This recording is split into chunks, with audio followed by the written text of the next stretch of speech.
Bismillahirrahmanirrahim. Alhamdulillahirabbil alamin wa bihi nasta'inu ala umuri dunya waddin wa sallallahu ala nabiyyina Muhammadin wa ala alihi wa sahbihi wa man tabi'ahum bi ihsanin ila yaumiddin amma ba'd.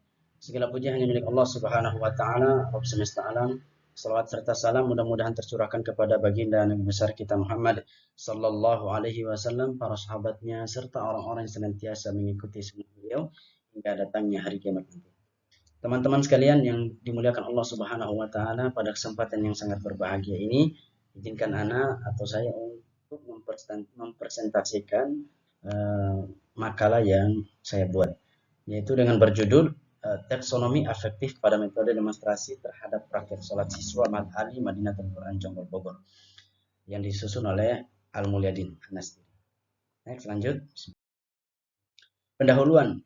Dalam pendahuluan ini ditulis konsep pendidikan pada dasarnya membuat siswa memiliki kompetensi tamatan sesuai jenjang sekolah, yaitu pengetahuan, nilai-nilai, sikap, dan kemampuan melaksanakan tugas atau mempunyai kemampuan untuk mendekatkan dirinya dengan lingkungan alam, lingkungan sosial, lingkungan budaya, dan kebutuhan daerah. Sementara itu, kondisi pendidikan di negara kita dewasa ini lebih diwarnai oleh pendekatan yang menitik beratkan pada model pelajaran, model belajar konvensional seperti ceramah, sehingga kurang mampu merangsang siswa untuk terlihat aktif dalam proses belajar mengajar. Karena belajar seperti ini semakin menjauhkan para pendidikan dalam upaya mempersiapkan warga negara yang baik dan masyarakat yang cerdas. Lanjut. Nah, identifikasi masalah. Adapun identifikasi masalah dalam penelitian ini, yang pertama, masih banyaknya santri yang belum bisa mempraktekkan sholat yang baik dan benar. Karena mungkin sebelum mereka masuk pondok Al Quran, dulunya nggak pernah tahu bagaimana tata cara sholat yang sesuai sunnah, kemudian mungkin kurangnya baca doa atau yang lainnya, atau mungkin kurangnya perhatian guru di luar, atau kurangnya perhatian guru di luar untuk mempraktekkan sholat, mengajarkan anak-anak untuk mempraktekkan sholat sesuai sunnah Rasul Sallallahu Alaihi Wasallam. Kemudian yang kedua, kurangnya perhatian siswa saat belajar.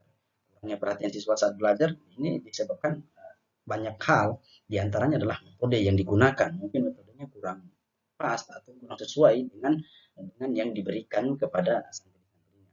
Kemudian yang ketiga adalah kurangnya pengaruh metode yang digunakan terhadap pembelajaran sholat. Ini diantaranya juga kurangnya metode itu pengaruh. Artinya pakainya yang metode yang digunakan hanya metode itu aja. Jadi tidak dimodifikasi. Harusnya ada metode yang lain yang menjadi rujukan daripada metode yang kita gunakan. Lanjut. Adapun perumusan masalah. Nah, perumusan masalah bagaimana taksonomi afektif pada penerapan metode demonstrasi terhadap praktek sholat siswa matani Madinatul Quran 2 Jonggol. Kemudian yang kedua, bagaimana taksonomi afektif dalam pengaruh metode demonstrasi terhadap praktek sholat siswa matani Madinatul Quran 2 Jonggol. Kemudian yang ketiga, bagaimana sholat siswa Mahat Ali Madinatul Quran Jonggol Bogor setelah penerapan metode tersebut. Tapi lanjut. Tujuan penelitian. Nah, adapun tujuan penelitian di sini untuk mengetahui penerapan metode demonstrasi terhadap praktek sholat siswa Mahat Ali Madinatul Quran 2 Jonggol. Kemudian yang kedua, untuk menambah wawasan peneliti pribadi tentang taksonomi afektif pada metode demonstrasi dan pengaruh metode tersebut. Kemudian yang ketiga, untuk mengetahui pengaruh taksonomi afektif pada metode demonstrasi terhadap praktek sholat siswa Mahat Ali Madinatul Quran 2 Jonggol. Next, kemudian adapun metodologi penelitian. Nah, metodologi penelitian yang saya gunakan adalah yang pertama, tentunya memiliki tempat terlebih dahulu, tempat dan waktu penelitian.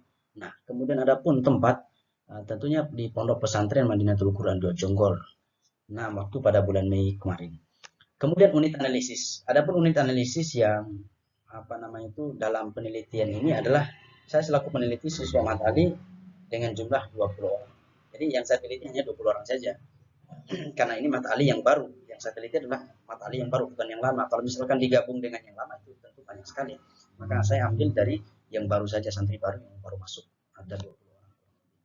Kemudian instrumen pengumpulan data. Jadi instrumennya adalah yang pertama wawancara, dengan mewawancarai para yang bersangkutan, kemudian observasi turun langsung di lapangan. Next lanjut, apa itu afektif? Nah, sekarang kita akan masuk ke pembahasan apa itu afektif. Ternyata afektif berhubungan dengan emosi seperti perasaan, nilai, apresiasi, motivasi, dan sikap. Eh, Terdapat 5 kategori utama afektif dari yang paling sederhana sampai kompleks.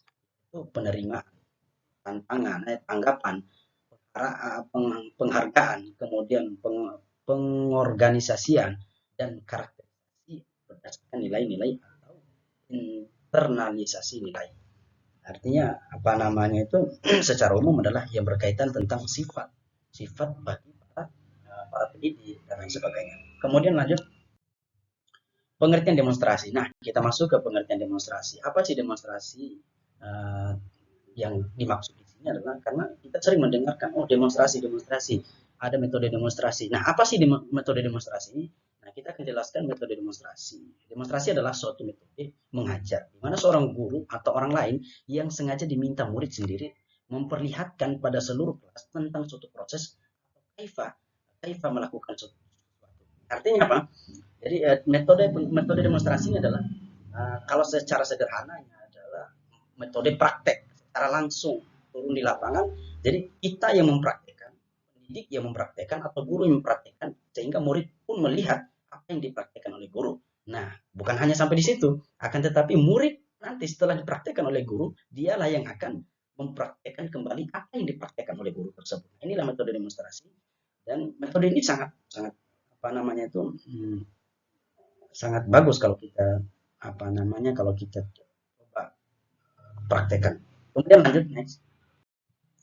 Karakteristik karakteristik metode demonstrasi. Yang pertama, perhatian siswa lebih mudah dipusatkan pada proses belajar dan tidak tertuju pada hal-hal yang lain. Kemudian yang kedua, dapat mengurangi kesalahan dalam mengambil kesimpulan apabila dibandingkan dengan hal yang membaca buku karena siswa mengamati langsung terhadap suatu proses yang jelas. Kalau membaca buku, dia hanya baca, paham nggak dia? Kurang paham. Tentu pemahaman dia kurang dibandingkan dengan praktek langsung. Dia melihat, oh ini ada yang praktek. Nah, ketika dia melihat gurunya praktek, tentu pandangan dia, pikiran dia terus fokus kepada apa yang dipraktekkan oleh guru tersebut. Kemudian yang kedua, apabila siswa turut aktif dalam suatu percobaan yang bersifat demonstrasif, maka anak didik akan memperoleh pengalaman praktis yang dapat membentuk perasaan dan kemampuan anak serta dapat mengembangkan kecerdasannya. Next, lanjut. Pengertian sholat. Nah, kita masuk ke pengertian sholat karena pembahasan tadi adalah bagaimana sih demonstrasi tadi terhadap sholat siswa gitu.